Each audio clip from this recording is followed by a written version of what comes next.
How to add affiliate links on Instagram. Firstly, open App Store or Google Play Store on your device. Go to the search bar on the top and search for Instagram. If you see any update option available, click on the update option to update your app. If not, then go back to your homepage. Now go to your affiliate link and copy the link. Make sure that you have a legit affiliate link. Now open Instagram on your device.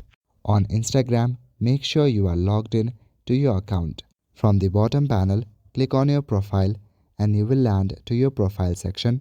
On your profile section, tap on Edit Profile. Now here you will see the links section. Click on Add Links. Select Add External Link. Now paste your affiliate link right here. After you paste your link, select a title. You can give any title to your link. If it's from Amazon, give a title named Amazon. This way it will be easier for people to navigate. Once you are done, click on Done at the top right corner. That's all for today. Thank you.